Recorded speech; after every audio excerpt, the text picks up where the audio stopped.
दोस्तों जैसा कि आपको पता है कि मैं एक रेलवे ग्रुप डी का एम्प्लॉय हूं, मैं एक पॉइंट्समैन के पद पे कार्य करता हूं।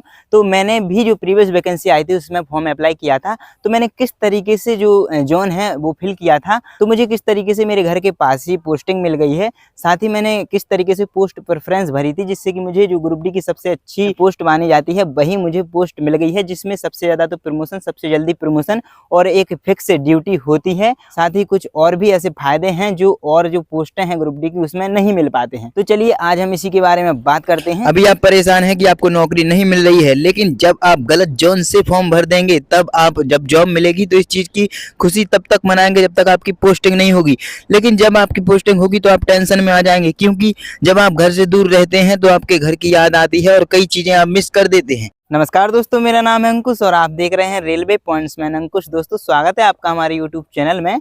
आज की वीडियो में हम बात करने वाले हैं रेलवे ग्रुप डी के फॉर्म भरने के बारे में, कि आप जब रेलवे ग्रुप डी का फॉर्म भरेंगे तो जो आरआरबी है उसमें टोटल 18 जोन आते हैं। जो हमारी रेलवे है उसमें टोटल 18 जोन आते हैं जहां पे आपकी पोस्टिंग होगी।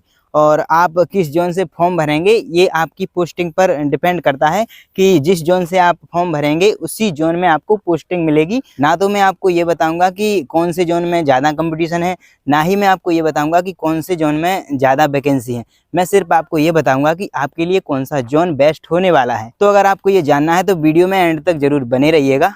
दोस्तों रेलवे ग्रुप डी का या फिर रेलवे की किसी भी वैकेंसी का जब भी कोई फॉर्म भरता है तो अक्सर ये गलती करते हैं कि जहाँ पे ज़्यादा वैकेंसी है उसी जोन से फॉर्म अप्लाई कर देते हैं। साथ ही पोस्ट प्रेफरेंस भी इसी तरह से करते हैं कि जिस पोस्ट की ज़्यादा संख्याएं हैं उसी पोस्ट के लिए फर्स्ट प्रेफरेंस दे देते हैं। लेकिन ये चीज़ बिल्कुल भूल जाते हैं कि जो उनकी कंपटीशन है, लोकेशन है और जो पर्सनल कन्वीनियंस है, उन सभी चीज़ों का बिल्कुल भी ध्यान नहीं रखते हैं। तो इन सभी चीज़ों का ध्यान रखते हुए मैं आपको बताऊँगा कि आपके लिए बेस्ट जोन कौन सा होने वाला है। और कुछ लोग ये भी देखते हैं कि किस जोन की प्रीवियस जो कट ऑफ है वो कम गई थी, उस जोन से मैं फॉर्म भर देता हूं ताकि जो कट ऑफ है वो कम जाएगी, मेरे अगर कम मार्क्स भी आएंगे तो मेरा सिलेक्शन हो जाएगा।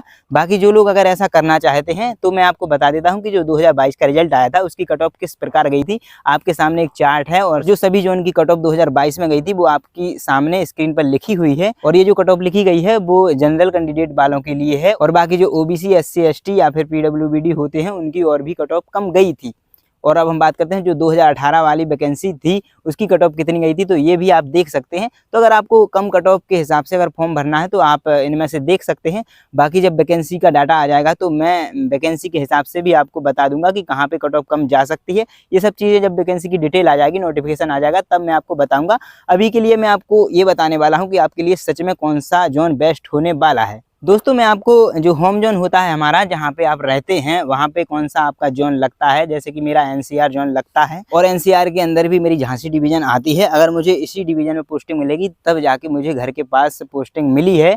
तो यही मैं आपको बताने वाला हूँ। साथ ही मैं ये बताने वाला हूँ कि घर पे रहने का कौन कौन सा फायदा होता है, ना कि अगर आप बाहर के जोन भर देंगे तो आपको वो सब चीज़ों से वंचित रहना पड़ेगा और ये सब चीज़ें आपके लिए बहुत ही नुकसानदायक हो सकती हैं। दोस्तों अगर आप होम जोन मतलब कि जो आपके घर के पास वाला जोन है वहाँ से अप्लाई करेंगे तो आपके लिए कौन कौन से फायदे होने वाले हैं वो मैं आपको बताता हूं। सबसे पहला जो फायदा होता है वो होता है कि परिवार के साथ आप समय बिता सकते हैं, परिवार के साथ रहने का आपको मौका मिलता है। घर पर रहते हुए ड्यूटी करने से आप अपने परिवार के करीब रहते हैं। काम के बाद आप बच्चों या माता पिता और जो भी परिवार के अन्य सदस्य होते हैं उनके साथ आप समय बिता सकते हैं। दूसरी जो बात होती है, यात्रा में आपके लिए समय और पैसे की भी बचत होती है। जैसे अगर आप अपने प्रदेश से भी बाहर रह रहे हैं, ज़्यादा दूरी पर रह रहे हैं, तो अब जब आप छुट्टी लेकर आएंगे तो आपके लिए आने और जाने में बहुत ज़्यादा समय लगेगा। साथ ही रास्ते में आने जाने का जो खर्चा होता है वो भी आपका बहुत ज़्यादा खर्चा हो जाएगा। और तीसरी बात होती है आपकी मानसिक शांति। अपने घर के माहौल में काम करने से मानसिक तनाव कम होता है। घर का आरामदायक माहौल आपके काम में रिलैक्स महसूस कराता है आपके लिए।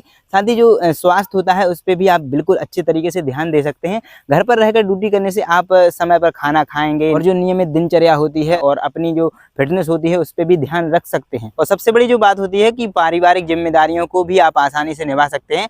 घर पर रहने से आप परिवार की ज़रूरतों का भी ख्याल रख सकते हैं, जैसे बच्चों की पढ़ाई हो या फिर कोई बुजुर्ग हैं आपके घर में तो उनकी देखभाल करना करना हो, अगर घर में कोई आपात स्थिति बनती भी है तो आप तुरंत से उनके पास पहुंच सकते हैं और उनकी देखभाल कर सकते हैं। अगली जो बात आती है कि अगर आप अपने स्थानीय माहौल में काम करेंगे तो उसका भी बहुत लाभ मिलता है। आप अपने क्षेत्र में स्थानीय लोगों के साथ काम करेंगे तो आप अधिक सहज महसूस करेंगे, जो आपको भावात्मक रूप से एक स्थिर बनाता है। अगली जो बात है वो है कि आप समय का एक बेहतर प्रबंधन भी कर सकते हैं। घर पर रहते हुए आप ड्यूटी और जो व्यक्तिगत काम होते हैं उनको भी कर सकते हैं, मतलब जो ड्यूटी और घर के काम होते हैं उनका भी संतुलन बना सकते हैं। अगली जो बात आती है वो होती है खुद के खर्चों पर नियंत्रण। अब जैसे आप बाहर रहेंगे और काम करेंगे बाहर रहकर, तो आपको वहाँ पे रहने के लिए भी व्यवस्था करनी पड़ेगी, भोजन की भी व्यवस्था करनी पड़ेगी। बाकी जब आप घर आएंगे तो वो जो यात्रा का खर्च होगा और जो रास्ते में जो खर्च होगा वो तो आपको देना ही पड़ेगा। लेकिन अगर आप घर पर रहकर ये ड्यूटी करेंगे तो आपके लिए बिल्कुल भी खर्च नहीं करना पड़ेगा। और अगली जो बात आती है वो एक बहुत ही इम्पोर्टेंट होती है एक आदमी के लिए, जो कि होती है अपने शौक पूरे करना। अब जैसे कोई आपके शौक हैं, घर पर रहकर अगर आप ड्यूटी करेंगे तो जो बचा हुआ समय होता है उसमें आप अपने शौक और कोई रुचि है जैसे कोई गार्डनिंग करना, पेंटिंग करना या फिर आगे की कोई पढ़ाई करना, तो उसमें आप ये समय लगा सकते हैं जिसका आपको सबसे ज़्यादा फ़ायदा मिल सकता है आगे बढ़ने के लिए। बाकी घर पर रहने के और भी कई फ़ायदे होते हैं, वो आप खुद समझ सकते हैं और अपने हिसाब से निकाल सकते हैं।